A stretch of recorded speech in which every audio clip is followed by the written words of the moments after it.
get me wrong. Folks wanting to go ahead and get services is a wonderful thing, especially people of color. So we welcome you. Absolutely.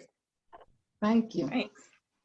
And Lisa, tell us about you, who you are, where you practice, what you do. Hi, everybody. Thank you for having me. Was running out of a section, running in another one, right? I'm Lisa. I'm actually, oh no. Sorry, technical difficulties. I am located in Georgia. I'm in Atlanta. I actually have an office in Macon as well as in Hiram, Georgia. So I'm in two different parts of the city, I guess you could say. I am a licensed clinical social worker. I love my social workers. I work with primarily children, adolescents, young adults. Ironically enough, I've been getting more adults with the whole COVID thing. So we'll see what it looks like when kids start to go back to school and parents are like, yeah, and teachers are like, no. But that's probably when I'll be more in that realm. But my focus specialty-wise is trauma. A lot of different things that I've been studying, EMDR, brain spotting, TFCBT, and then branching into some movement-related stuff like yoga. So I'm all about healing, all about focusing on how to help people heal from trauma, just healing in general, and then helping them become, better, healthier versions of themselves. So that's a little bit about me. Not as cool as like the other guy before me, but I'm still a newbie in this realm of private practice, but I love what I do, so it's getting there. We all have our place and things that we do. Absolutely, absolutely. And we as therapists have to remember we cannot do everything. Absolutely. Right. Yes. Right. So I have a question that I want to pose to all of you, but I first want to say thank you for joining us. It's been a long day for everyone. I know we all have had long days. And so, and for you, Lisa, you are in Georgia, so you're it's an hour later there. So we definitely appreciate you tuning in right now. But my question to you is that this is the first time, and you guys definitely feel free to respond, but for me, this is the first time that I've seen this in my practice in 20 years, to where not only has a crisis that's impacting the world, impacted individuals, but it's greatly impacting mental health professionals. So like never before have I heard counselors, social workers, and psychologists talking about the strain and how difficult it is for them to just take care of their own mental health during these situations. And so I know that we're charged with doing this for our clients. So if someone's listening and they're potentially thinking about going to counseling, or they're not thinking about going to counseling and they're struggling to know that they are, what would you say to them during these times? Are we speaking in regards to clients or therapists going? Clients. And you can speak in terms of therapists too, because again, there's a lot of therapists. Because therapists are clients. Yeah. Yes, there's a lot they of would be them clients, that I know right? that They are would be looking for potential clients therapists, for and it's hard because they know them, right? Yeah. Yes. I was gonna say, I know I tell people, I always tell people go, don't be scared, just because everyone's human. And I find myself saying that to clients a lot. I'm like, everyone is human. So because no one is perfect, we're going to make mistakes. We're going to feel things. And with everything that's happening now, it's affecting everybody, young and old, in some way, shape, or form. So to sit there and kind of just be going through the motions and feel like you're faking it, you're really falling apart, even if it doesn't seem like it. And at some point, it's going to catch up to you. So I always encourage people to remember that in their humanness, they also need help, and allowing themselves to be vulnerable so they can get that help and heal and, get to the next steps of what they want to accomplish. Mm-hmm. Okay. And so I'm a big, go ahead, Khalid. No, go ahead. Go ahead, Khalid, you talking. Okay. All right. Well, as you all know, before we got our titles and our degrees, we were already social workers and counselors and social service workers. We just did it for free, okay? We are the people who people tend to go and talk to because it's something about our spirit that leads people to us, Mm-hmm. I was a counselor in high school with all my friends. Mm-hmm. So it was a natural transition going to get a degree and social work and getting, all of our credentials. And from the time I was a youth to now, I always tell people we're not perfect and we live in an imperfect world. And if you can go throughout this world and not be fazed by the things that's going on in the world, then you're good. That means you're Jesus. Okay? And even he wasn't perfect. And you just took my next line, and you see his life wasn't perfect. So it's always good to get it out. And especially, and let me address men, if you don't mind. Because you all know that's the population that, especially Black men, brothers. Brother, I don't need all that. I have my buddies tell me, like, I have a lot of police officer friends, and they like, Khalid, I'm not going to see a counselor. I'll probably lose my job. So Khalid, you're going to be my counselor. And I'm like, well, that's inappropriate, one. So, but number two, you can vent to me, but at the end of the day, no, I'm ready to give you a resource. Because especially in the jobs that you do, you're seeing death and destruction every day. And we're here in Chicago, so you can imagine what being a police officer in Chicago looks like. So with my female friends, going through things and especially relationship issues, and, Black women get targeted a lot. So our esteem is being attacked as people. And then again, with COVID, then we have racial issues. From the racial issues, we have a president who is challenging us, especially coming from having someone like Barack Obama in office for 8 years. So we're being attacked. A normal human being. Absolutely. So I tell everybody, get in counseling. And then I typically want to be the poster boy. So I tell people that I know, when I got divorced, I ran into counseling with my child. Not only we did family, we did individual. And folks was like, well, Khalid, if you're a therapist, why would a therapist need a therapist? I said, you don't think that my divorce and only having half custody of my daughter changed the whole trajectory of my life? I needed to get that pain out so I can be healthy enough to help you. So I think we always have to be walking billboards of get counseling. And now you all know, with these new hot terms in our industry, compassion fatigue, secondary trauma, self-care. These are things that we need to be promoting to let people know that you have permission to be the best person that you can be. Mm-hmm. That's true. And so I'm like off what both of them are saying. And you'll say, like, a lot of times, even when I'm posting, I'll post the hashtag it's okay to be.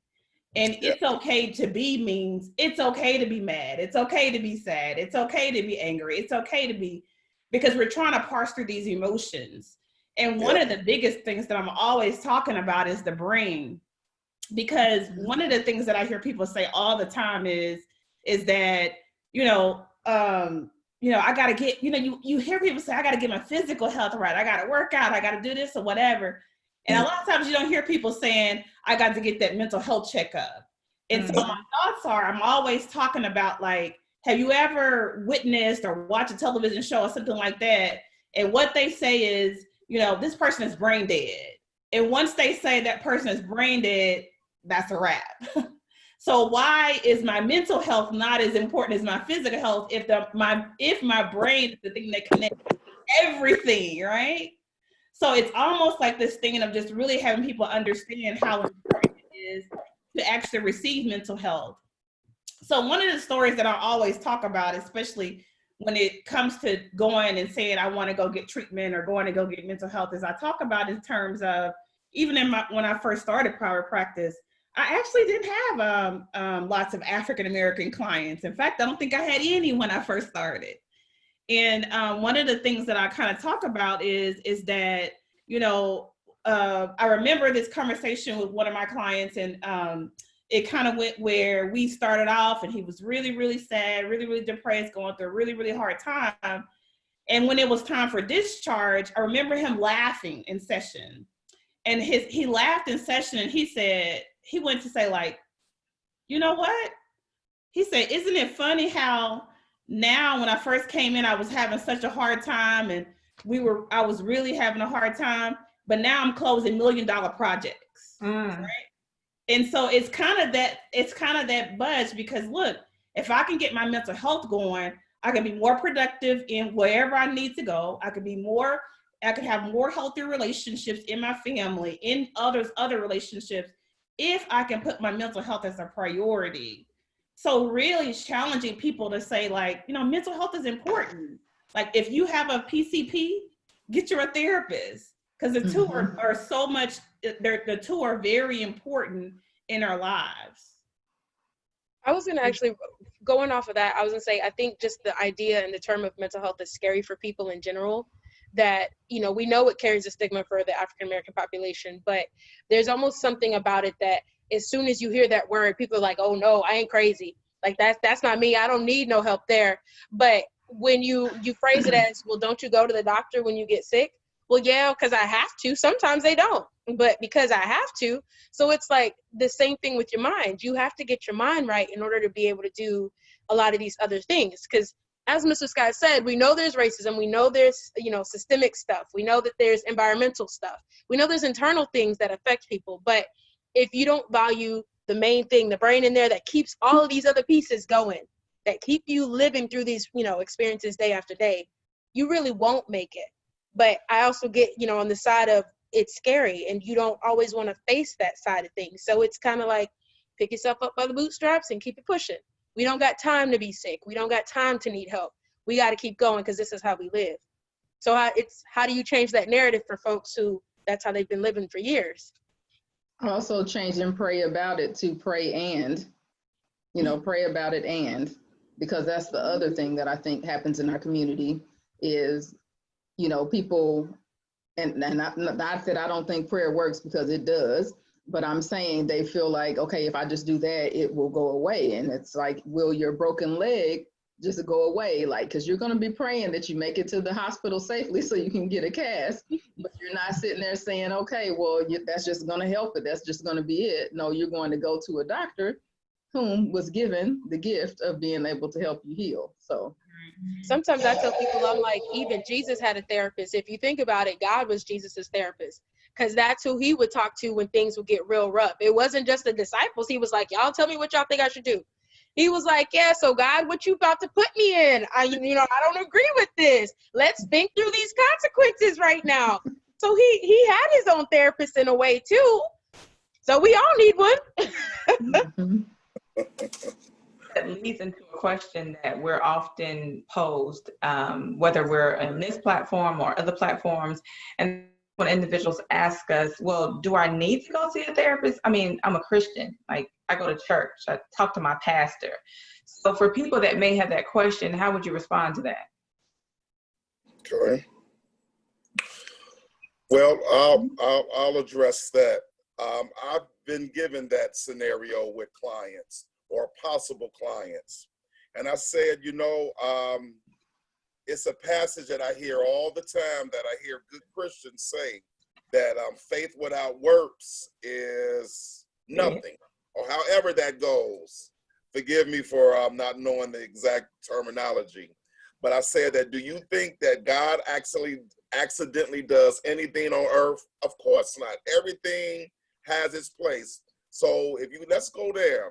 Do you think God gave us clinicians the wisdom, the know-how, the spirits in order to help people in need? Yes.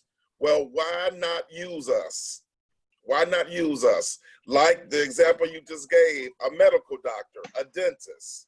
There's people to address all of our needs, okay? And the way that I say God really talks to you, he talks to you through other people.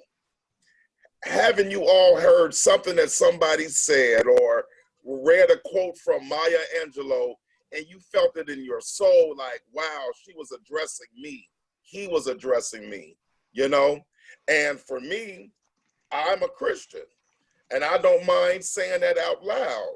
you know, to let the folks know that I have a religious foundation, and that with my work, you know, I count on God to give me the wisdom, to give me the tools I need to help serve you. And for instance, I'm doing a lot of marriage therapy. Something about COVID and married couples, it's not been a good You know thing. what it is. Don't beat around the bush and say something about COVID. You know you got couples that ain't never spend longer than 5 hours in the company of each other, and now they in the house with each other all day, and they realize I don't even like you. It look a little different when you stuck with them and can't get away. Or Absolutely. they liked them Let's be at real. the beginning. When your girlfriend and your boyfriend work at your job and you can't take a lunch break with them because your lunch break is with your spouse, you know what it is. Call it what it is. Right, and they started off liking them. Something about but then COVID. when it came into week 75 or whatever week we're on, because I've lost time, then they're like, okay, I'm over just seeing you all day, every day. Like I'm done. Like, You don't know if it's COVID. Well, I'm trying to be diplomatic. That's all. But y'all, I'm trying to tell the truth and shame the devil. Well, listen, one of my clients, I do individual with the husband and wife, and then we do the marriage therapy together. The husband told me in our session, he's like, Mr. Scott, I miss my mistress. And I said, that's why we've been hitting a bump in the road, because your thoughts is with somebody else, you know, and we got to work through that. You know what I'm saying? But, and how I use hold on. You said, I thought you meant he was calling his wife like the mystery of his. Oh, okay. Oh, all right. I'm sorry. He says, I heard it, but you know how people say like date your spouse. So I'm thinking they're talking about the mystery. I see him, but he's okay. He ain't been in no government training. His client was somebody's mistress. The actual one, okay. The actual sorry, mistress. carry You're on. right, the actual one. Yes, See, carry look, on. that look, all the coffee, all the teacups are going up. See how y'all behaving. Well, so how I talked to this husband was, I said, sir, you brag about being a Christian man. You brag about that you and your wife sit in front of the laptop every Sunday, you know, listening to TD Jakes. Now, as a spiritual man, do you think that's right to have love and adoration for another woman outside your family? You know, and of course, because I know some biblical things, I use that to the advantage to hold him accountable about, you need to put work into your marriage, or you need to give your wife an out. You know what I'm saying? Because I'm in here to teach you how to love your wife, sir. And something is wrong with that. I'm in here to teach your wife how to love you, sir. But you already got barriers up. We got to get rid of this mistress. And you got to have this happy home. And God is blah, blah, blah, blah, blah. So you see how you mix in people's spirituality? But that has to be a tailored approach, because everybody doesn't have that mindset. And I was able to convict him with his own spirituality to get him to say, you know what, Mr. Scott, you're right. How can I give my wife everything if my thoughts are with the other woman down the street? You know? So there's a way that we can incorporate people's religious or spiritual values to make it work in therapy. And we're smart enough to do so, where we're creative as therapists. And whatever it takes to get the client to the happy place, that's what we got to do. I like that. And then just understand that there's value in the value in seeing a therapist. Like for me, like this is my calling. Like God created me to do this. And so because I know he created me to do this, there's something about what I'm doing when I'm interacting with something that is of him. That's the first part of that.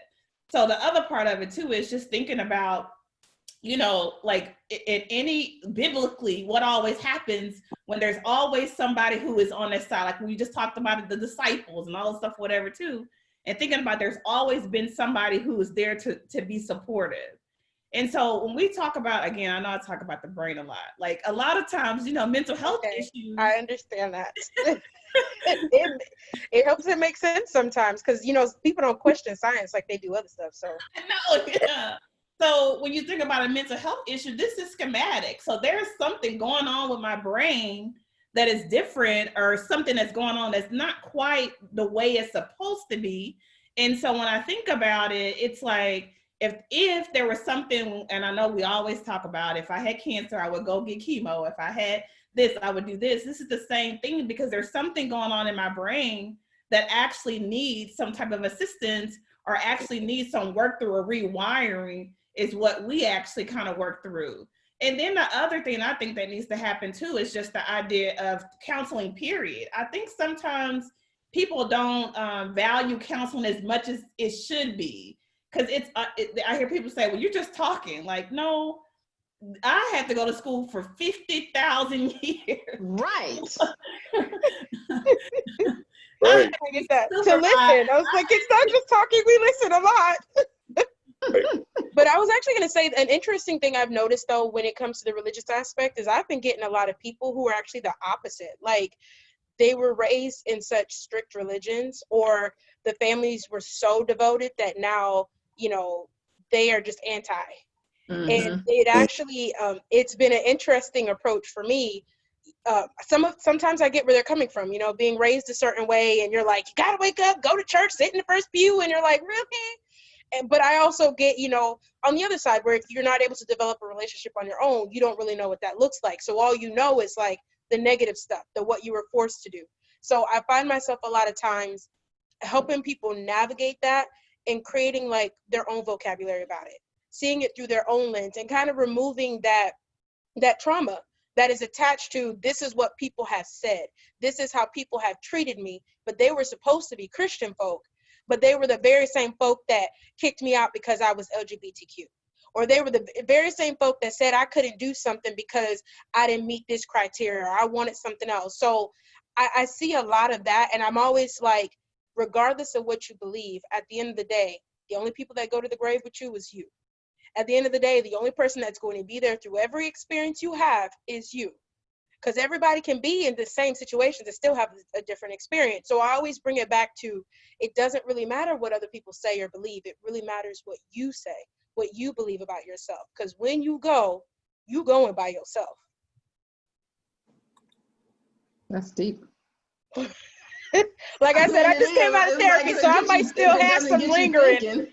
Right, if you don't get, it doesn't get you thinking, it's like, okay, wow. I apologize, guys, I apologize. Okay. Go with it. Exactly. So what I like to ask is about the current climate in our country right now. As we mentioned it a little bit earlier, people are going through all of these racial issues. We have the murder of George Floyd. We have Karening. We have the occupant. We have, there are so many things going on. And in the midst of all of that, we are trying to help people, but we are also people who that directly affects. So I just like to ask how you help yourselves during this time, and then also how you help your clients navigate this when you are living in all of it and it is affecting you. And Khalid said earlier about, secondary trauma, compassion fatigue, and all of that. And I firsthand know therapists who are dealing with that. And, there are a lot of us that have really beefed up our self-care, so it really doesn't take us down. But there's a lot of anger. Like, people are angry and frustrated. And so to be therapeutic in those spaces is sometimes a challenge, at least for me. I'll speak for me. I'll just say it could be a challenge. Okay. So. Well, let me address this. 2020 has been quite a year, to say the least. Here in Illinois, the first day of the year, marijuana was legalized. And as you all know, marijuana, because I'm a drug counselor as well, marijuana tends to be a gateway drug. So now you've made legal a drug that typically has has a domino effect, okay? And not only you make this legal, then you put it in baked goods and you put it in candy. So at the beginning of the year, I'm like, wow, I'm about to become a rich drug counselor because there's going to be so many people addicted, okay? Then you had February, Kobe and his daughter died. And I think if you are a Black man in America, that punched you in the stomach. And then you got someone like me who has a daughter. So that really got to me. And then, guys, let me tell you how the devil works. My daughter was graduating this year. So on March 7th, I took her prom shopping. And I have been waiting for this all my kids' life, to take my baby to get that beautiful Cinderella dress. I was in that store with 500 women and girls, and I loved every minute of it. Okay? Now, it was my daughter's smart. She said, Daddy, that dress is $700. I'm like, be quiet. I want this dress on you. You're beautiful in it. Shut up and just take it. She's like, no, Daddy, let's just keep shopping. Prom is not until June. The very next week, COVID smacked us in the face. The very next week. And we literally went from 0 to 100 in a day. Everything that we thought was normal in our life, the accessibility that we have, the life that we lived, all of our plans changed, and it seems like in a day. And folks who thought they had it together saw that they didn't have it together. Just like we was joking earlier, couples found out, I don't like the person that I'm married to. So what I did was I did a podcast to single people, especially single women. I'm like, ladies, you're complaining that you're single.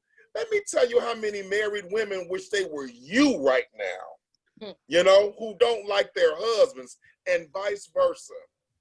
Then our children, their way of life. And here it is, I only have one kid. I didn't get no prom and no graduation. You know, I didn't get no prom or no graduation. Something that I have been looking forward, and I have only one kid. My daughter's the only granddaughter for 2 families. Oh, wow. So we didn't even get that.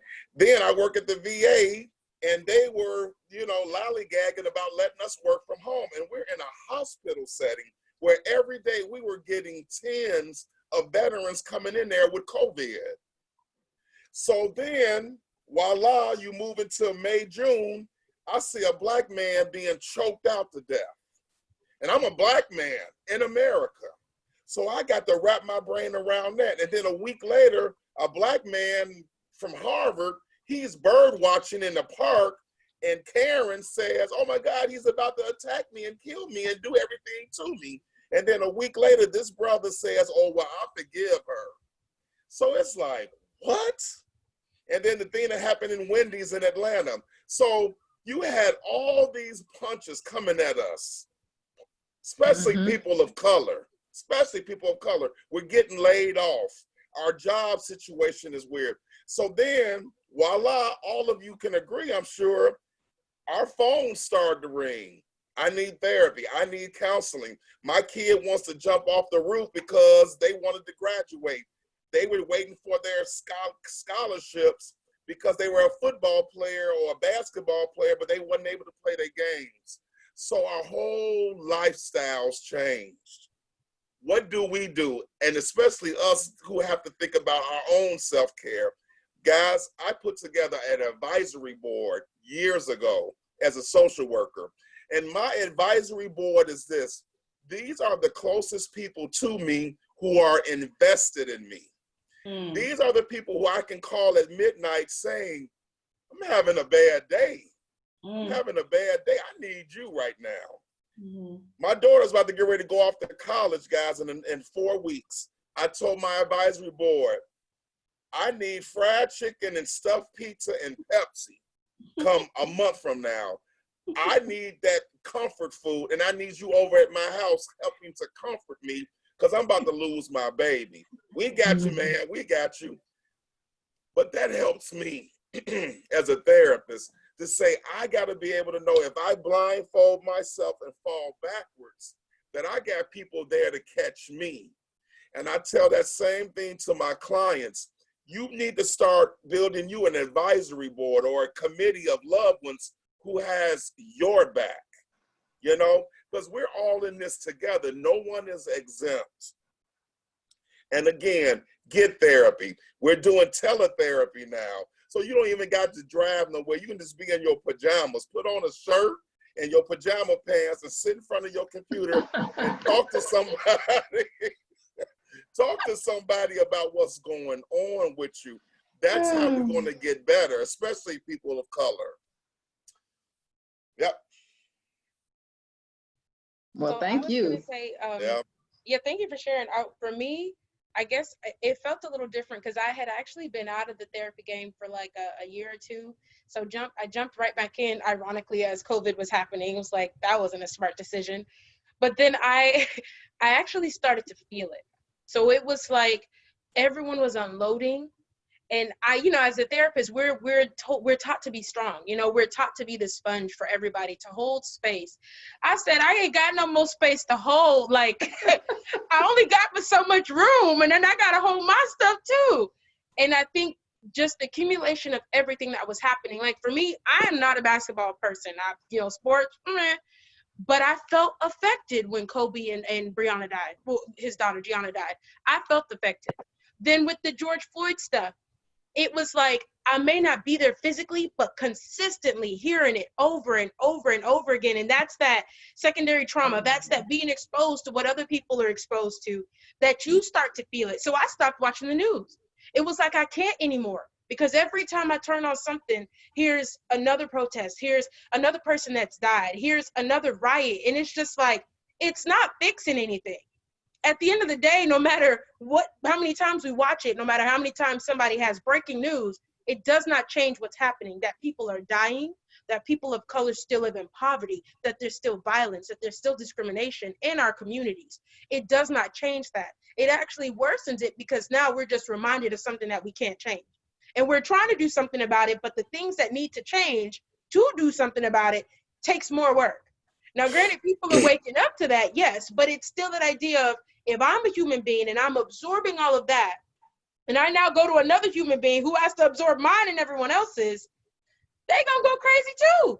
So for me, I was like, I was getting a lot of that. And I felt like I reached out to some friends, some were therapists, some were not, but it was the idea of, okay, Lisa, now you have to remember what your self-care looks like, what your coping skills look like. Because if you go home burnt every night, you're not going to be effective for the people who need you. And granted, I've learned some skills, yes, as a therapist, on how to channel that energy back out so that I'm not just sitting on it all the time. But I mention that because it's not easy. And I always make sure I emphasize to people that I'm human just like you. So please don't think because I'm sitting on this side of the chair that it's like I got my stuff together. Trust and believe, I have my moments too. I be out in the streets acting a fool, and sometimes I'm like, yeah, here we go, we're good. But I'm human too. So I get where you're coming from. I've been in your shoes before. I understand how hard it is, how much of a struggle it is. But that's why the tools I'm teaching you, I use for myself as well. Because in my humanness, I recognize I cannot absorb one death after another, after another. I live in a society where I'm reminded that I'm a Black woman who's never going to get to a certain level, because if you try it, you're coded as one way or another. I live in a community where having a Black brother, I don't know if they're going to make it home or not. And also in a community where being of a different culture outside of the Black African American culture, that's another layer to some of the things and adjusting to that. So there's a lot of different pieces at play that it's like, hey, I get where you're coming from, but at the end of the day, if we know we can't change the bigger piece, what can we do in this space right now, you and I, to help you get the healing that you need, to help you find that release that you need. So when you go out of these doors, you have some sense of sanity. And as you are going through the week till I see you again, it's like, what are you going to practice? And I'm going to hold myself accountable too. What am I going to practice so that when you come back, I'm ready for you? Yeah. Right? That's how I see it. Yeah, that's true. That is so true what both you guys are saying. And I think the biggest thing with all of these things that are going on is that we really start to find out that some of these things that are going on are kind of re-triggering for some things that happen in my personal. When I experience something or what happened in my life, or how does this impact me? and like, how do I feel about it now too? So even in acting with clients and saying, okay, hey, you know, this impacted you in this capacity, and so what can we do from here? So I think even now in therapy, like everybody has a self-care plan when they're in session, especially with everything that's going on. It's like pertinent. It's like a go-to. It's like you have to, regardless of where we are in treatment and what we're doing. And even for myself, I think that even with all of this stuff that is going on now, for me, I think I was, I don't know, I know we all remember, but when Hurricane Katrina hit a long, long time ago, I was the person who was over like the crisis center for our over that particular program for our county. And so even in the county, I was, you know, with state officials, with mayor officials, like with consortiums, I mean, out of state, you know, you work with all of this town hall people, dealing with people who were survivors from Katrina.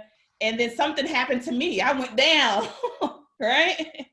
Because after dealing with all of this and soaking it all in, there was something that happened to me that got like, you know, I think I'm going down, right? So for me, especially when things starts to happen like this, like I'm looking at all of these things that are on TV or whatever it is, I'm like, what can I do, right? What role can I have in this capacity? And then when can I stop and when can I start?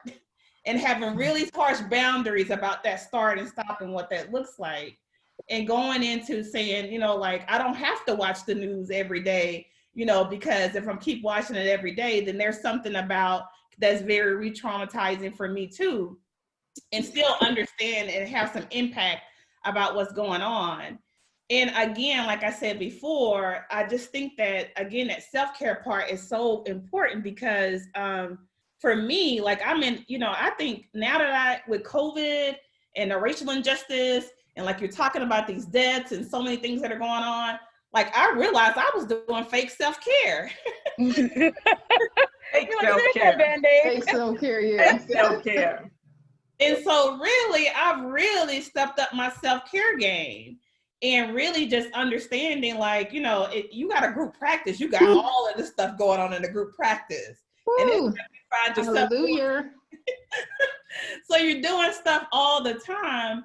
And so for me, like I started going like, you know what? You know, this is the weekend is a weekend. The definition of weekend is the close of a weekday, right? So if I'm closing, if I go to Walmart right now and it's closed at 9:00, I can't get in Walmart.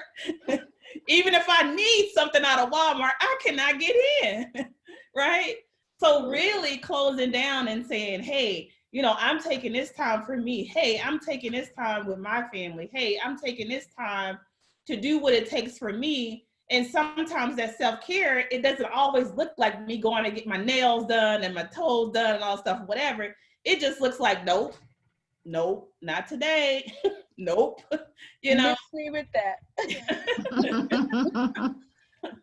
Right. So that part, I say, has been a lot of just really kind of understanding what that looks like, and talking to people, like we talk about even in sessions, for them to say, okay, you know, what part of this was re-triggering for you? Kind of what comes up when this happened? What do we need to go when we think about what happens or what's going on? Well, and also I think, you know, that involves boundary setting. You know, like we cannot take every client that is affected by everything that's going on in the world. Right.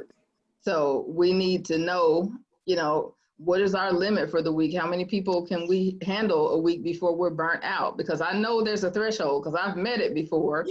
And it's like, I don't want to do anything. I don't want to talk to anybody. I don't want to eat. Like, I just kind of want to go to my bed and just fall in. And so I know for me, that means I have overloaded myself, because I'm an extrovert. So I can talk to anybody, everybody, anytime. So when I like that worn out, I have done too much. Right. And I like that too, Megan, like you're saying, making a decision on like how much is too much, because you try to make a decision. I remember when COVID first hit and we were out of the office, and I was so concerned with my staff. I was like, y'all rest, y'all, you know, don't do this.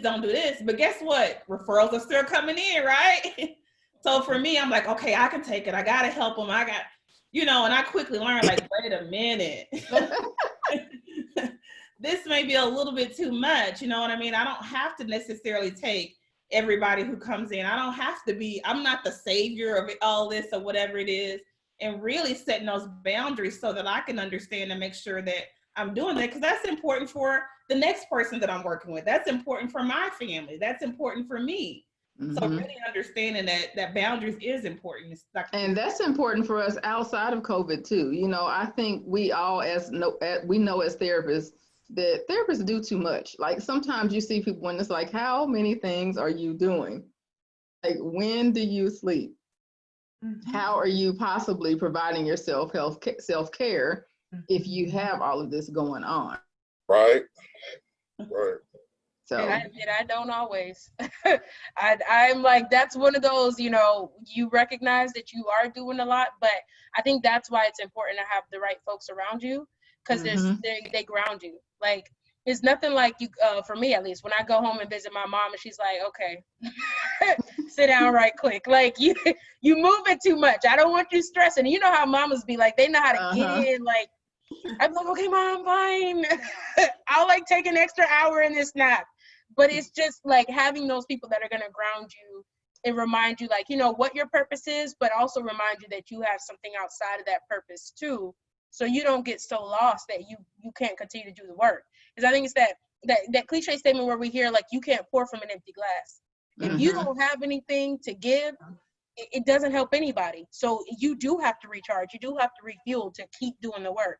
But a lot of times our clients understand that and they respect that.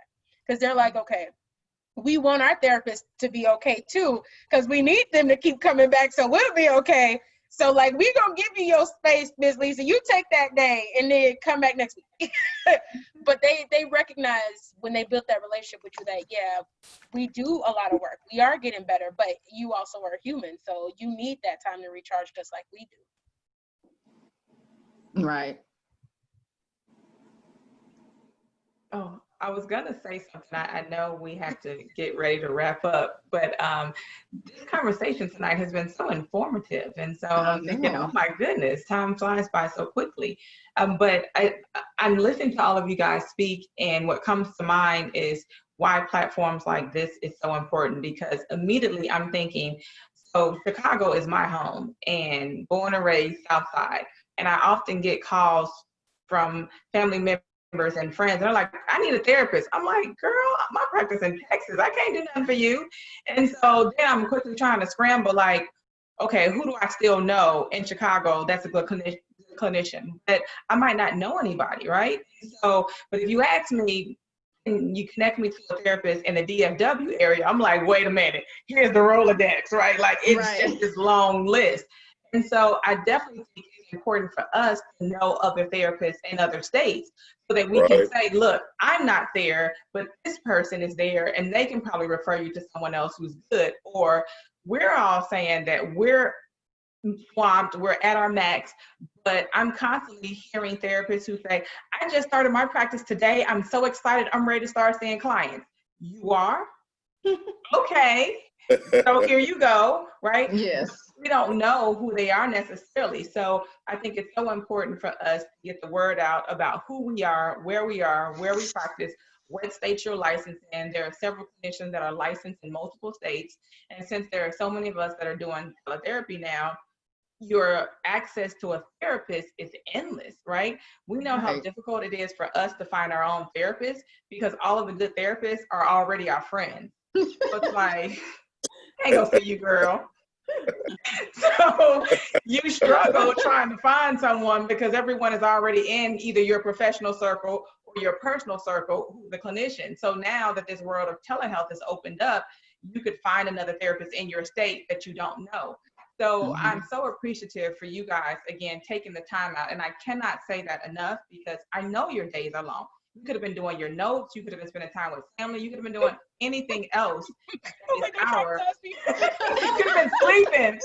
And like, don't remind me that that's what I need to do after this. Right. No, there goes that brain trigger right there. But you guys decided to log in with us for this time. So I'm going to toss it over to Megan. All right, so this is, I don't believe we had any questions, so I am going to have you guys just wrap up. I like to give people their chance to say their final statement and then to reshare how to get in touch with them. So you guys can go in whatever order you want to fight over. I was like, I'll go last because I missed the intro piece, so that way I know what I'm supposed to say. Okay, gotcha. This is your commercial. That's all you think about. This is your commercial. So whatever you want to Yes. say, that's what you say. Okay, I'll go. Again, thank you for doctors for having me on this forum. I really enjoyed it.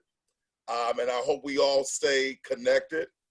And I know you just said, hey, you're originally from Chicago and folks are asking you about therapists in Chicago. Please keep in contact with me. Absolutely. All right. My telephone number is 312-43-SCOTT. And that's 437-2688. 43-SCOTT. It's Khalid Scott on all social media platforms, Facebook, Twitter, Instagram, and LinkedIn. My email address is daddykbs1 at AOL.com. And yes, I still have AOL. I'm old, so don't laugh at me. I almost want to say, Yeah, does it still work? I know. Like, Right. I would say they didn't disconnect that AOL account. That who ain't paid Hotmail. for that? Who paid That for was that domain? dial-up, Like, wasn't it? But I had a AOL was domain what for you used to 100 use when you years. was sneaking online to chat with folks. They bought that domain when there was no limit. And they said, I just for 100 years and I'm just gonna keep it forever. Forever. Right, you know, but hey, I got such a big following on AOL, so I just decided to keep it. But what my last words are for not only the audience members, possible clients, and you all, my colleagues, you are the only one who can invest in your personal happiness. You are the only one that can invest in your joy. Don't take you for granted. Take care of the best of you. And when you take care of you to the optimum, then you'll be able to pour into others. And we need to make this a cycle where we take care of ourselves in order to take care of others and teach others how to take care of themselves so we can continue this wonderful cycle called self-care. So again, thank you for having me. It's been a pleasure. Thank you. All right. Doc, on you. Why do you want to go? Yeah, she said she was going last because she missed the beginning. So, I mean, I think I'm just piggybacking off Mr. Scott because this is just, I'm thankful and, for Megan, and Megan, like, I know she's working with Dr. Guy now doing this, but Megan's been in this for a while. She really is somebody who's genuinely concerned about ensuring that people have access to care. I mean, she even has like groups and stuff. So this is not playing around with who she is and how important this is to her. And as I talk about her, I feel like we're all so similar because when we're with somebody, we want everybody to succeed. There's nothing about what we do that we don't want you to come out on the other end of this feeling like, hey, man, I'm glad I went. Man, hey, I'm glad that I made this connection. Hey, guess what? Our family's more connected. My relationships are more connected. My career is more connected. We're like, all I do is win, win, win. No matter what. That's how hard. That song. When I get on Black Girls Rock, that's what I'm walking out to. I was just about to say that's my next song on my video. I'm like, my new one is the Beyonce, the joint that she just dropped. That's my new one. I haven't heard it. Black Beauty or something, but it's an anthem. So that's the one I've been jamming to. I'm gonna have to listen to that. That's exactly what I'm saying right there. Just, not only that relationship, like I think we all have said this, like, look, we're human too. There's some things we've experienced. There's some things that we've been through. there's some things that we've encountered even when we have done this, been in, like we're talking about being a social worker for over 20 years. So we know some stuff, right? And so we come to the table being able to talk about what those experiences look like, and really it all be about you. The other part of it is that I want people to encourage other people to go. If you went before and you had an experience with a therapist and you had a success story, tell your friends about going to see a therapist or connect them with a therapist or something like that. If you went to therapy before and you had a bad therapist and you're like, I didn't like that or whatever, go find somebody else. There's a lot of them, whole directories. Yeah.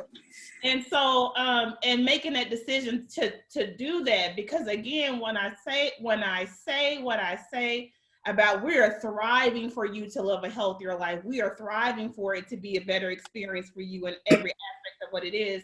That's our whole mission about where we want to go and what we're doing. And then also just how to reach us is, I talked at the beginning where we're Authentic Counseling Coaching Center. And if you just punch it in on the website, you'll get all kinds of stuff that kind of comes up with where and how you can reach us. You can call us at 817-330-9656 and schedule an appointment. And so, like I said before, everybody has all kind of connectors. I mean, we even do little ones. I mean, we work with kids at 6 months. I know you're like, 6 months, what is that? So we do what's called, Interesting. we do Get them in the womb, girl, get them in the womb. We do what's called bonding therapy. So we're working with this parent, even from an infant age, where we're having them to understand what it's like to even make a connection with a child, even at infancy. And so we're able to kind of work with somebody from the start. We started that a lot when we had a lot of CPS contracts a lot. And so we do things like that. So we look from that to geriatrics. I think that we have a good time even with geriatrics and the things that they talk about and the stresses that they still have just because they're older, they still have these stressors. We work with women and things that may come up. And like we're talking about socioeconomical level, I mean, from lower socioeconomical level, like I mentioned earlier, to millionaires. And the thing about that is from lower to millionaires, we all have these problems sometimes, right? And so really making a connection to figure out like how I can work through it and really figuring out who I can work with that on that basis. Also, just the idea of, like I said before, I talked about like how you can reach us, and we have multiple therapists too. And I think one of the things that Mr. Scott said is he said that he has African-American males and they're like unicorns in therapy. And we have 3 of them. So we're excited too for that forum to be able to work in that capacity too. So again, like I said before, it's a genuine plea when I tell you about like really making sure that you make mental health a priority and really making sure that you're in your comfort zone and working through that process. I mean, I really mean that from the bottom of my heart, of you really understanding what that means, and especially with us who really care about those successes. So, thanks. Thank you. Yay, so now it's me. Okay, I think I took enough notes to know what to do this time. I'm bad at commercials. I always skip through them, so I'm gonna try to do right. But for everyone that's watching, for you guys hosting, for colleagues also that will come across from this, thank you guys for joining. Thank you guys for hosting this. I do think more platforms like this need to exist so that people see that we are real people, that they really can reach out for help. Because when you see somebody, you get a feel for them, then it's like, okay, I feel less scared about reaching out. So don't be scared, we don't bite. But I appreciate, even as a newer practitioner, like in private practice, I am grateful for this opportunity, because I think a lot of times people forget that generations change. So as new comes in, old goes out. It's a cycle. So it does give people like me that are passionate about, like what we do and want to get in, and we're not burnt yet to like get in there and do some work. And it gives us that platform. So I appreciate that. But so my name is Lisa. I'm a licensed clinical social worker in Georgia. The name of my business is The Comfy Place. It looks like the name if you see it online. from what I've been told at least. But I'm in 2 different places. One is in Macon, where I'm at, located primarily, and the other one is in Hiram, because that, that's close to home for me, Cobb County, so I couldn't go too far. But I have those 2 offices.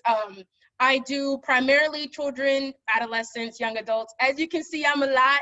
I tell my grown-ups I'm a lot too, so don't say I didn't warn you when you sit down in my chair. You knew from the jump. But a lot of times they're like, okay, yeah, we could do that. One of the things I know I've been living by right now is my motto that you'll see in my office is let's have fun, get real, and heal. Like, healing does not have to be scary. It does not have to be something where you're carrying the weight of all the generations before you, because we know that's how trauma works. But you really can have fun getting better. So I think if people just kind of embrace it that way and they say, I'm gonna come in like an just blank slate, open canvas, see what happens, they'd be amazed at the kind of portraits they can make.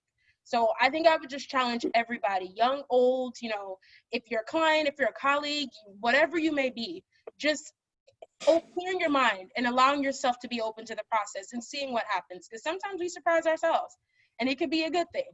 So like I said, don't be scared. We don't bite. Some of the things we're doing in my practice, we do have lots of groups right now that we're doing. We have an LGBTQ support group for youth and adolescents, which ironically is hard to find, but it's a combination therapy group plus support group for LGBTQ teens in the Georgia area, all throughout Georgia. Along with some other groups, there's a racial equity group that we're going to be starting hopefully soon for our young people. Because I will say I've seen a lot of older folks talking about it. I have yet to see younger folks, not my age, I mean even younger.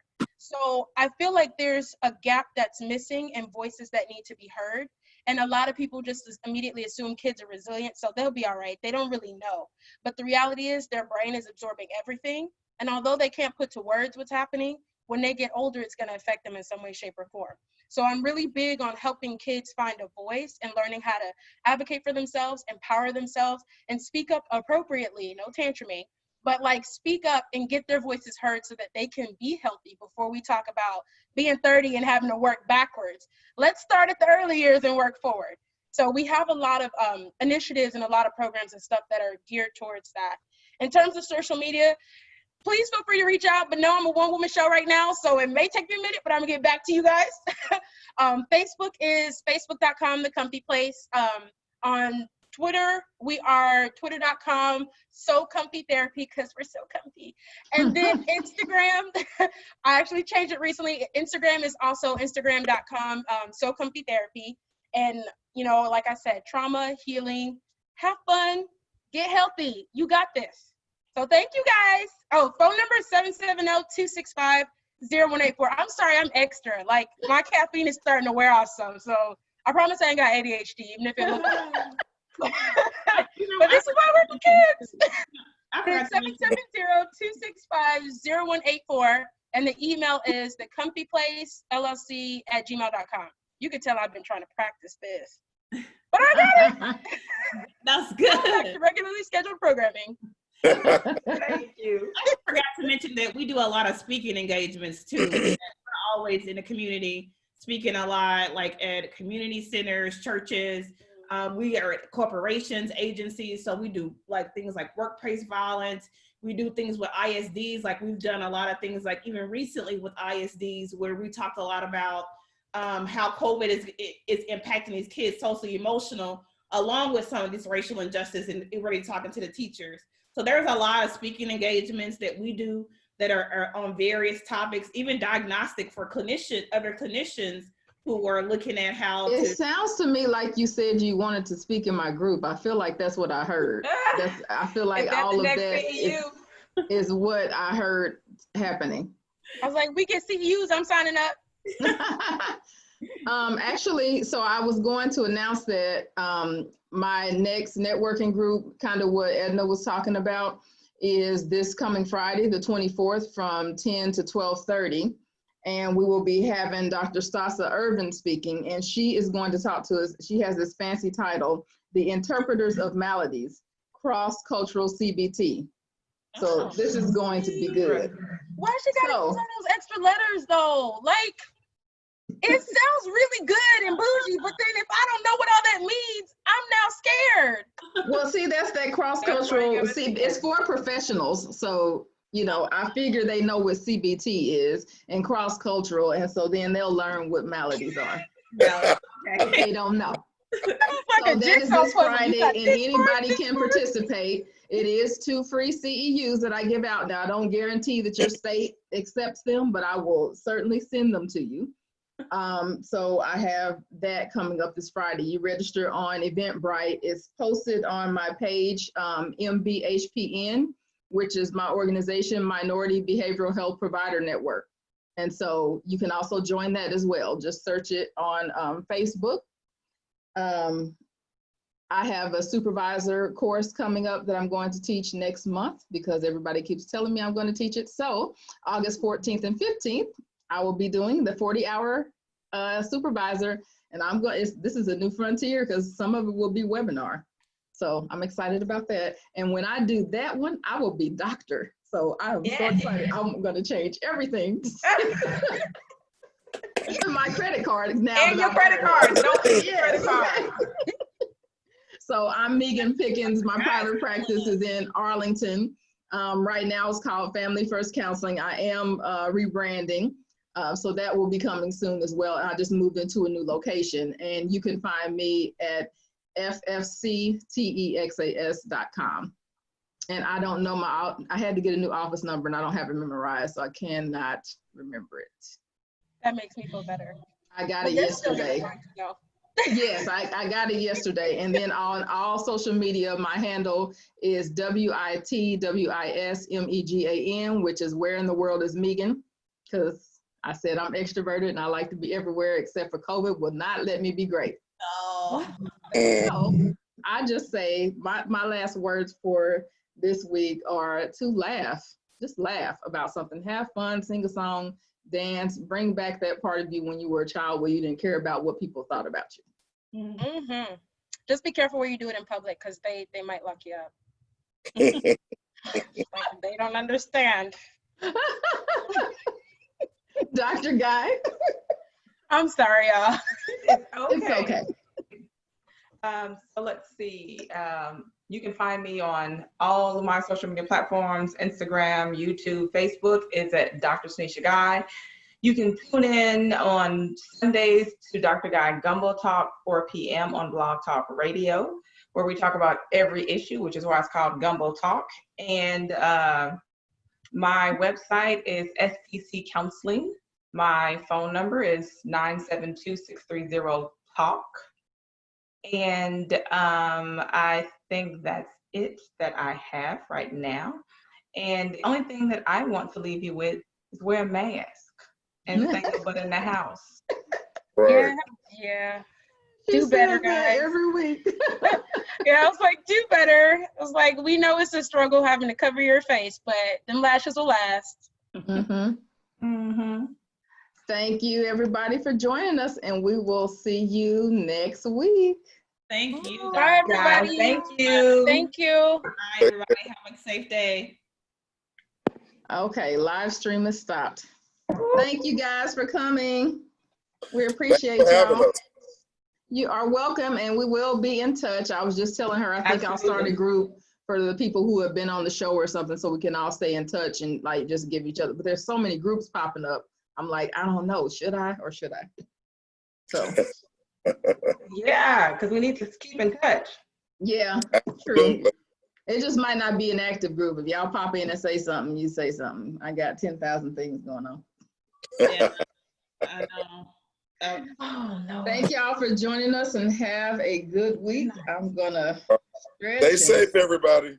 I know. Get out of It's here. like, y'all, let's keep in touch too. So good to meet y'all too. Good Yeah. meeting you. I'm so glad I have your information now. I know. You had Especially 3 with black them male little therapists. kids. Yeah, and you gotta be cool. You gotta be cool. You and Megan, so I already know. Of course, she's my Sora. I gotta be cool, right? Okay, that's all right. You know, although, all right. And then I just want to add that I come from the home of the Super Bowl champions and probably the last ones because we might not have a Super Bowl this year. Right. So, you know, Right. hey. And I saw Dr. Nicholas, you, I won't hold it against you, Dr. Nicholas. I won't hold it against you, that pink and green. You know, pink is just a faded red. You know that, right? All right, I'm not gonna. Don't let them get you, sis.